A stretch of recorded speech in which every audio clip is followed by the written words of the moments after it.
Hello everyone, welcome back to our channel future study.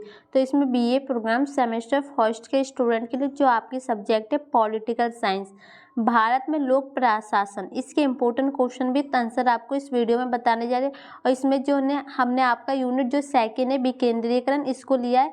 तो total जो आपके important question बनते हैं इस चैप्टर से, तो ये देख लीजिए, इस यूनिट से टोटल 7 क्वेश्चन आपके सामने। हमने क्लास फर्स्ट में आपको 4 क्वेश्चन के आंसर करा चुके हैं। इस वीडियो में 3 क्वेश्चन के आंसर आपको कंप्लीट बताने जा रहे हैं। तो जो आपका question number first, second, third, fourth, ये हमारी क्लास फर्स्ट में करा चुके हैं। अभी तक आपने नहीं देखा तो देख लीजिएगा, इंपॉर्टेंट वीडियो। इस वीडियो में हम क्लास में सेकंड में 5, 6, 7 क्वेश्चन करा देंगे। तो ये वीडियो देखने के बाद ना कंप्लीट आपका यूनिट सेकंड कंप्लीट हो जाएगा 2 वीडियो में। ठीक है, तो वीडियो अच्छी लगे तो लाइक से जरूर कीजिएगा। हमारे टेलीग्राम ग्रुप ज्वाइन कर सकते हैं नोट्स के लिए। तो चलिए हम आपको क्वेश्चन के आंसर बताते हैं।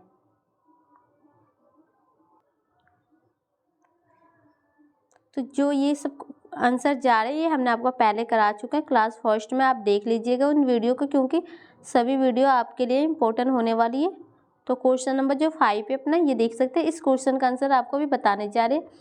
73वें संशोधन के बाद भारत में विकेंद्रीकरण की अवधारणा को परिभाषित कीजिए। तो जो 73 जो संशोधन था, उसके बाद जो भारत में विकेंद्रीकरण की जो अवधारणा कैसी थी उसके बारे में आपको बताना है।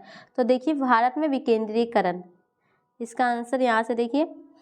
पिछले खंडों से हमें यह निष्कर्ष निकला सकते हैं कि जब केंद्र सरकार और शासन को स्थानीय इकाइयों के माध्यम शक्ति, कार्य या उत्तरदायित्व साझा किए जाते हैं तो हम इसे विकेंद्रीकरण कहते हैं। तो आपको पता है जो विकेंद्रीकरण क्या है, जो अपने शक्तियों का बंटवारा, अपने कार्यों का बंटवारा कर देते हैं, जो मतलब उच्च पद से नीच पद के लोगों को, तो उसे विकेंद्रीकरण कहते हैं। ठीक है, विकेंद्रीकरण के पीछे मूल विचार लोगों की भागीदारी को बढ़ाकर स्थानीय स्तर पर मुद्दों, समस्याओं का समाधान करना है। और जो इसका उद्देश्य क्या होता है, तो जो भी भागीदारी जो लोग लेते हैं उसमें जो भी समस्या आते हैं, मुद्दे आते हैं, उन सबका समाधान करना। क्योंकि एक कथन है कि हर समस्या की जड़ में एक समाधान होता है। तो मान ले आपके पास कोई भी समस्या, तो उसका सॉल्यूशन तो आपके पास होगा ही कि आपको उसको कैसे ठीक करना है। इसके अतिरिक्त जब हम भारतीय संदर्भ में विकेंद्रीकरण की बात करते हैं तो लोकतांत्रिक विकेंद्रीकरण शब्द का सबसे अधिक प्रयोग किया जाता है। तो आपको पता है जो लोकतांत्रिक शब्द का प्रयोग किया, जैसे अगर आपका क्वेश्चन इस टाइप से भी बन सकता है, जो भारत में लोकतांत्रिक विकेंद्रीकरण से आप क्या समझते हैं उसका वर्णन कीजिए, तो यही आंसर लिखना है। ठीक है, लोकतांत्रिक शब्द विकेंद्रीकरण की अवधारणा को विशेषता देता है और इससे अपने आप में एक अंत के रूप में नहीं माना जा सकता। वास्तव में लोकतांत्रिक उपसंघ विकेंद्रीकरण को विकास का एक प्रभावी और कुशल उपकरण बनाता है। लोकतांत्रिक विकेंद्रीकरण 2 भिन्न भिन्न दृष्टिकोण का निर्णय करता है। तो जो लोकतांत्रिक विकेंद्रीकरण 2 प्रकार के होते हैं, वो 2 अलग अलग क्या होते हैं। फर्स्ट पॉइंट है आपका संस्थागत एंड सेकेंड है सहायक। तो जो संस्थागत में क्या आता है, देखिए, स्वयं सरकारी सहायक परिच्छेद की संस्था के रूप में देखा जाता है। एंड सेकेंड पॉइंट है स्थानीय समुदायों को सशक्त बनाकर भागीदारी हुए तंत्र या मार्ग है जिसके माध्यम से स्थानीय शासन की प्रकृति पता लगाया जा सकता है। तो इसमें स्थानीय की बात की जाती है और ये संस्थागत, ये 2 प्रकार के होते हैं। तो ये समझ में आपके आ गया। तो नेक्स्ट देखिए, भारत में विकेंद्रीकरण की दिशा में एक बड़ा 1992 में भारत के संविधान के 73वें संशोधन अधिनियम के साथ हुआ। तो 1992 में ना 73वां जो संशोधन था ना, उसके साथ वो जुड़ गया था। पंचायती राज्य या ग्रामीण स्थानीय सरकार के रूप में लोकप्रिय जमीनी स्तर पर शासन की त्रिस्तरीय संरचना लाने के लिए संविधान में संशोधन किया गया था। तो जो मतलब इसके 73 संशोधन के बाद ना जो पंचायती राज्य होते हैं, ग्रामीण राज्य स्थान होते हैं ना, उनमें जो संशोधन किए गए थे क्योंकि उन्हें लोकप्रिय बनाया जाने लगा था और संविधान में संशोधन किया गया। इसके बाद 74वें संविधान संशोधन अधिनियम ने शहरी स्तर पर एक समान संरचना लाने का कार्य किया। तो 73 में तो आपको ग्रामीण पंचायती के जो संशोधन किए गए थे, और 74वें संशोधन में जो शहरी स्तर पर होते उसका संशोधन किया गया उसके कार्यों में। ठीक है, जिससे शहरी स्थानीय सरकार कहा जाता है और इसे शहरी स्थानीय सरकार कहा जाता है। 74वें संशोधन में जो हुआ था, दोनों स्थानीय सरकार समान विशेषता साझा करती है। जैसे तो दोनों स्थानीय सरकार कौन सी हो गई, एक तो ग्रामीण हो गई, एक शहरी हो गई। दोनों की जो विशेषता है इस टाइप से है, तो विशेषता देखिए। देखते हैं ग्रामीण और शहरी दोनों स्तर पर त्रिस्तरीय शासन संरचना। संवैधानिक रूप से स्थानीय निकायों के नियमित चुनाव कराना व अनिवार्य बनाना। तो जो भी संवैधानिक रूप से जो स्थानीय निकाय होते हैं ना, वहाँ पर चुनाव कराना उसको अनिवार्य बना दिया गया था ग्रामीण और शहरी क्षेत्रों में। सेकंड पॉइंट है महिलाओं के लिए कम से कम 1/3 सीटों का आरक्षण सुनिश्चित। जाति, अनुसूचित जनजाति और अन्य पिछड़े वर्ग के लिए अनुपातिक आरक्षण।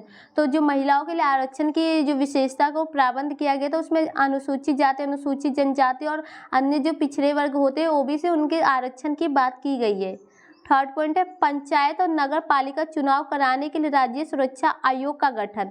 तो राज्य सुरक्षा आयोग का गठन किया गया था, किस लिए किया गया था? जो पंचायत होती है, जो नगर पालिका होती है, उनके चुनाव कराने के लिए। 4 पॉइंट देखिए वित्तीय विकेंद्रीकरण का पालन करने के लिए राज्य के वित्तीय आयोग का प्रावधान। तो राज्य में एक वित्तीय आयोग का जो निर्माण किया गया था कि जो केंद्र में जो भी पैसे का लेन देन होता है उसको देखा जाए। भारत के संविधान की 11वीं और 12वीं अनुसूची आदि के तहत विभिन्न कार्यों को सौंपकर कार्यात्मक विकेंद्रीकरण प्रशासनिक किया गया। तो जो भारत की अनुसूची है जो संविधान की, तो उनमें ना ये 11वीं 12वीं जो अनुसूची में ना सौंप कर अपने जो काम होते हैं उनको सौंप दिया गया था और अपने प्रशासन का विकेंद्रीकरण कर दिया गया था, मतलब बांट दिया गया था कामों को। तो क्वेश्चन 5 खत्म हो चुका है एंड क्वेश्चन नंबर 6 है आपका। देखिए लोकतांत्रिक विकेंद्रीकरण की भूमिका का आलोचनात्मक मूल्यांकन क्या है, व्याख्या कीजिए। तो आपको इसकी व्याख्या करनी है, इसकी जो आलोचना किस टाइप से की जा सकती है, तो वो देखिए पॉइंट।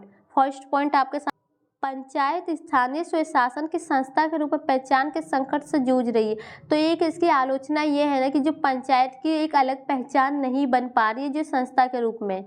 सेकेंड पॉइंट है स्वतंत्रता के बाद के भारत में विकेंद्रीकरण की पूर्ण प्राप्ति के विरुद्ध चली गई अधीनता की संस्कृति। तो जो स्वतंत्रता हुई थी, जो विकेंद्रीकरण को लागू किया गया था, उसके विरुद्ध में लोग संस्कृति की जो आंदोलन एक तरह से कर रहे हैं उसके विरुद्ध में।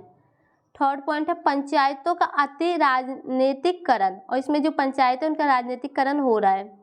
फोर्थ पॉइंट है विकास और राज्य की केंद्रीयता के साथ मजबूत केंद्रीकरण की प्रवृत्ति स्वतंत्र भारत में विकेंद्रीकरण की पहल में निहित है। तो जो विकास और राज्य का जो भी केंद्रित मजबूत करने के लिए ना सबसे जरूरी है कि जो भारत में विकेंद्रीकरण की पहल को निहित किया जाए, उन्हें लागू किया जाए। 5 पॉइंट देखिए महिला उम्मीदवार की प्रत्यक्ष भागीदारी प्रधानपति सिडोम और कठोर सत्तात्मक संरचना ग्रामीण प्रशासन में पिछड़ी जातियों और महिलाओं की भागीदारी को रोकती है।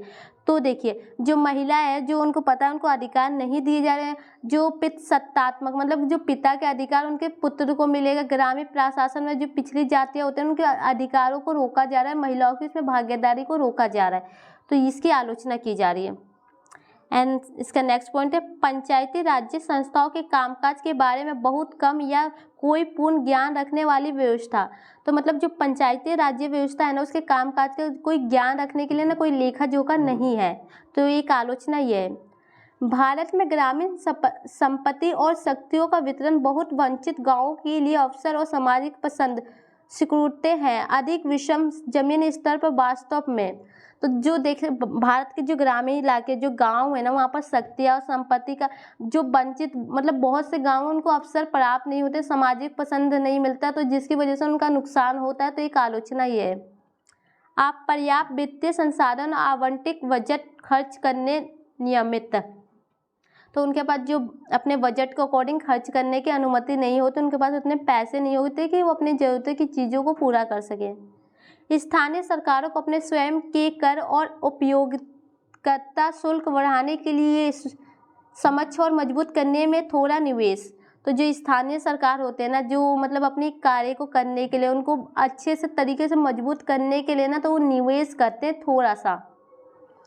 असामान्य और विलंबित चुनाव भ्रष्टाचार आदि। तो इसमें जो चुनाव को भ्रष्टाचार देखते हैं, जो से भेदभाव करते हैं लोग, हिंसा करते हैं, तो ये सब इनके जो आलोचनाएं के पॉइंट है आपको यहाँ पर हमने बता दिए। जो आपका क्वेश्चन था लोकतांत्रिक विकेंद्रीकरण की भूमिका में जो आलोचनाएं लोगों की जाती है, यह है। एंड आपका नेक्स्ट क्वेश्चन है भारत में शहरी और ग्रामीण स्थानीय स्वशासन की व्याख्या। कि जो भारत में शहरी लोग किस टाइप से अपना जीवन जी रहे हैं और जो ग्रामीण मतलब जो गाँव के लोग हैं वो अपना जीवन किस टाइप से जी रहे हैं। तो देखिए आंसर। सबसे पहले हम बात करते हैं भारत में स्थानीय स्वशासन ग्रामीण, मतलब गांव के लोगों के बारे में बात कर रहे हैं, फिर शहरी के बारे में करेंगे। भारत में ग्रामीण स्थानीय स्वशासन में भारतीय प्रशासनिक निकाय शामिल है, जिसका प्रबंधन केवल क्षेत्र में स्थानीय लोगों द्वारा स्थानीय समस्याओं को कुशलतापूर्वक हल करने के लिए किया जाता है।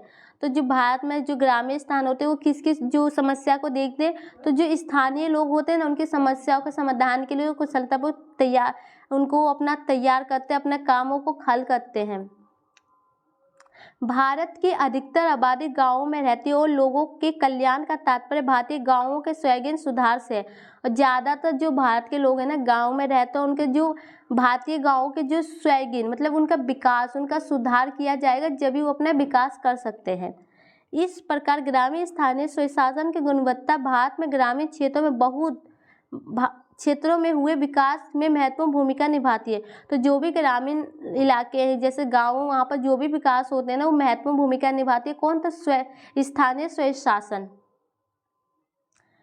भारत में ग्रामीण स्थानीय स्वशासन गांव में विकास लाने में बहुत प्रभावित रहा है। भारत में ग्रामीण स्थानीय स्वशासन का इतिहास, तो सबसे ज़्यादा जिसकी भूमिका रहती है वह जो गांवों का विकास करने में, तो किसकी रहती है? तो स्थानीय स्वशासन की रहती है, जो गांवों में विकास करते हैं और उसमें अपने इतिहास के बारे में उसकी जानते हैं। सत्ता का विकेंद्रीकरण लोकतंत्र का मूल सिद्धांत है। लोकतांत्रिक समाजवाद तब तक असंभव है जब तक कि किसी देश की सामाजिक संरचना, प्रशासनिक तंत्र और आर्थिक संगठन सत्ता के विकेंद्रीकरण पर आधारित ना हो। तो देखिए, जो लोकतंत्र को विकेंद्रीकरण का सिद्धांत के रूप में समझा जाता है, लेकिन जो लोकतांत्रिक समाजवाद का जो आरंभ कब तक नहीं हो सकता? जब तक जो सामाजिक संरचना है ना, प्रशासनिक संरचना, आर्थिक संरचना है, ये सब जो विकेंद्रीकरण पर आधारित नहीं होगी तो उनका विकास नहीं हो सकता। ब्रिटेन सरकारों द्वारा भारत में शुरू की गई ग्रामीण स्वशासन संस्थाओं को पुनर्गठित और पुनर्जीवित किया गया। तो जो ब्रिटेन सरकार है ना, वहाँ पर जो भी ग्रामीण संस्थाएं होती हैं उनको दोबारा से लागू किया गया, दोबारा से उसे चालू किया गया, जीवित किया गया। एक कल्याणकारी राज्य की नींव स्थानीय मामलों के प्रशासन में स्थानीय लोगों की भागीदारी से उनके सामान्य हितों को प्रभावित करने से मजबूत हुई है। तो जो कल्याणकारी राज्य की स्थापना आप कैसे कर सकते? जब तक उसमें लोगों की भागीदारी नहीं होगी तो आप नहीं कर सकते। तो जो प्रशासनिक स्थानीय होते हैं, लोगों की भागीदारी होंगे, जितना ज़्यादा उनको मजबूत मिलेगी उतनी ज़्यादा वो अपना विकास करेंगे, और जो महत्वपूर्ण माना जाता है।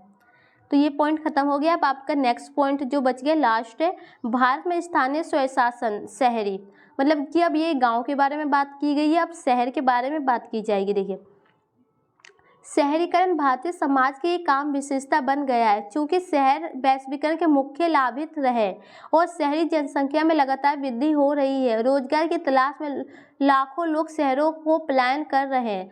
तो आप सबको पता है जो शहरीकरण आज की डेट में बहुत ज़्यादा इम्पोर्टेंट है और ये बहुत महत्वपूर्ण बात है, क्योंकि जो वैश्वीकरण के जरिए जो लोगों को एक देश से दूसरे देश में आने जाने की सुविधा बढ़ गई है, लोग व्यापार कर रहे हैं अपने एक देश से दूसरे देश में, और इससे जनसंख्या में ज़्यादा वृद्धि भी होती है, लोग इसे पसंद करते हैं और ज़्यादातर लोग शहरों में रहना पसंद करते हैं, वो पलायन कर रहे हैं, क्योंकि उनको पता है रोजगार की तलाश में शहर में अच्छे पैसे उन्हें मिल सकते हैं गाँव के अकॉर्डिंग।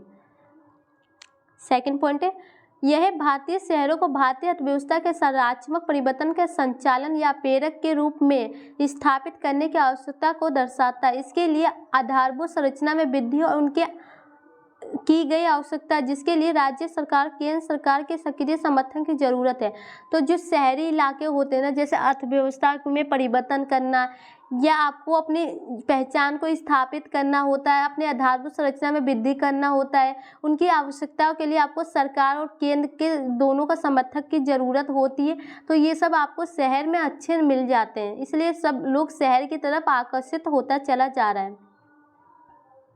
हमारे संविधान न केवल राज्य नीति के निर्देश सिद्धांत के माध्यम से, बल्कि विशेष रूप से संविधान के 73वें 74वें संशोधन, जो देश के शहरी और ग्रामीण दोनों क्षेत्रों में वास्तविक रूप से स्वशासित स्थानीय निकायों के माध्यम से जमीनी स्तर पर लोकतंत्र की बहाली के लिए एक संस्थागत ढांचा तैयार करने का लक्ष्य रखता है। तो जो हमारा संविधान है, जो उसमें एक आपको पता है कि जो संविधान के 73-74 संशोधन हुए थे, उसमें बदलाव हुए थे, उसमें किस चीज़ के बारे में बात की गई थी? तो जो शहरी और ग्रामीण दोनों क्षेत्रों में बात की गई थी कि जो स्वयं शासन स्थानीय निकायों के माध्यम से वो अपना ज़मीनी स्तर पर अपने लोकतंत्र को बनाए रखे और अपनी जो संस्थागत ढांचा है ना, उसकी तैयारी कर सके, उसके लक्ष्य को प्राप्त कर सकते, वो अपने महत्व को जान सके और अपना विकास कर सकते के माध्यम से भी लोकतांत्रिक विकेंद्रीकरण के लिए एक स्पष्ट अधिदेश प्रदान करता है। तो वो एक अच्छी, आपको कह सकते हैं, एक माध्यम प्रदान करता है जिसके जरिए से आप लोकतांत्रिक का विकेंद्रीकरण कर सकते हैं, सुविधाजनक, और अपना विकास कर सकते हैं। तो यहाँ पर फाइनली इस क्वेश्चन का आंसर हमने कंप्लीट हो चुका है। हमने आपको class first and class second में आपकी जो यूनिट सेकंड है टोटल आपको कंप्लीट करा दी। इससे बाहर से कुछ भी आपका नहीं आएगा। यूनिट अगर सेकंड से कोई क्वेश्चन आता है तो इसी में से आएगा। तो वीडियो अच्छी लगे तो लाइक से जरूर कीजिएगा। हमारे चैनल पर न्यू हो तो प्लीज़ सब्सक्राइब कीजिएगा। वीडियो को शेयर आप जरूर कीजिएगा और स्टूडेंट को अपने ग्रुप में। Thank you.